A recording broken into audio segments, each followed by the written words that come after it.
Renungan Harian Alpha Omega Today dibawakan oleh Pendeta J.A. Mamahit.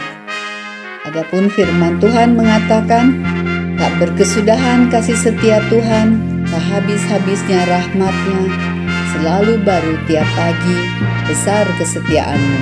Ratapan 3 ayat 22. Marilah kita siapkan hati dan pikiran kita untuk menikmati berkat-berkat rohani dalam renungan berikut ini.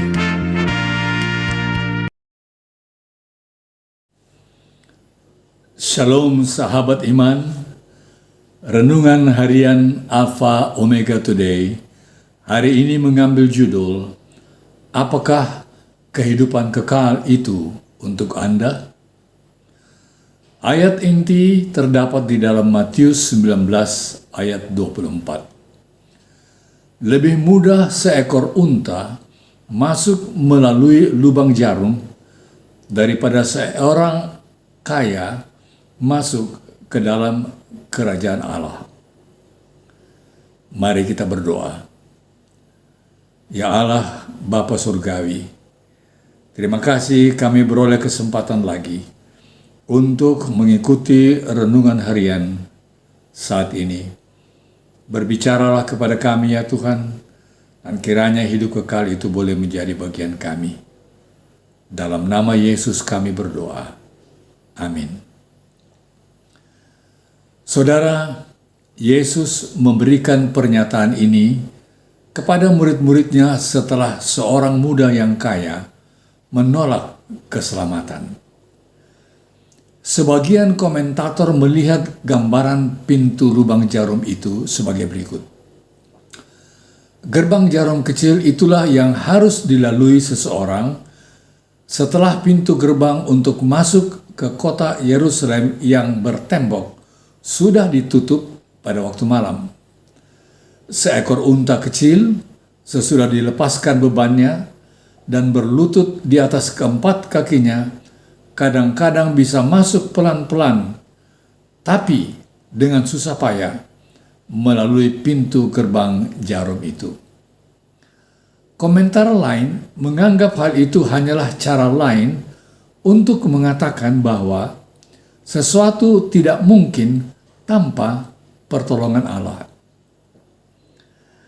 Ketika murid-murid mendengar perkataan Yesus, sangat gemparlah mereka dan berkata, "Jika demikian, siapakah yang dapat diselamatkan?" Matius 19 ayat 25. Dan Yesus kemudian meyakinkan mereka, bagi manusia hal itu tidak mungkin, tetapi bagi Allah segala sesuatu mungkin. Matius 19 ayat 26. Saudara, dengan syarat apakah kehidupan kekal akan digenapi kepada masing-masing kita? Yesus menjawab dengan satu janji. Setiap orang yang percaya kepadanya tidak binasa, melainkan beroleh hidup yang kekal. Yohanes 3 ayat 16. Apakah kehidupan kekal itu untuk Anda dan saya? Ya, jika kita percaya. Jika kita mau mengikut Dia dan melakukan kehendak-Nya. Itu tidak berarti bahwa dengan melakukan sesuatu kita selamat. Tetapi kita melakukan kehendak Kristus. Sebab bila mana kita hidup dalam Kristus, kehendak-Nya ada di dalam kita. Saudara, kata percaya sangat berarti dan kadang-kadang sangat sulit untuk dimengerti. Kehidupan kekal datang oleh mempercayai dan mau mengikut Kristus.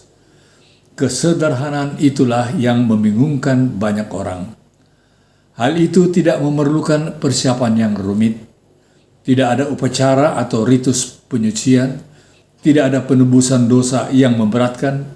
Dan juga tidak ada upacara-upacara khusus.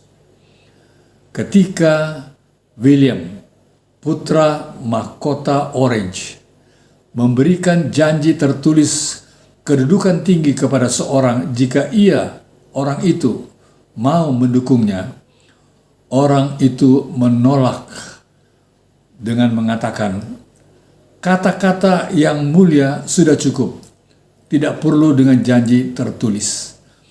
Hamba tidak akan melayani raja jika kata-katanya tidak dapat dipercaya.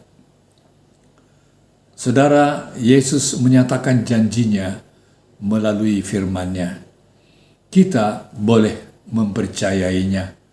Firman-Nya adalah baik, benar, dan pasti akan digenapi.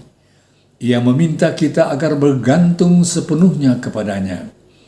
Jika Anda percaya kepada Kristus sepenuhnya, maka kehidupan yang kekal adalah milik Anda. Mari kita menyerahkan hidup kita senantiasa kepada Tuhan, menurut Tuhan, percaya kepadanya, dan memuji Dia, mengasihi Dia sepanjang hidup kita. Tuhan kiranya memberkati Anda. Amin.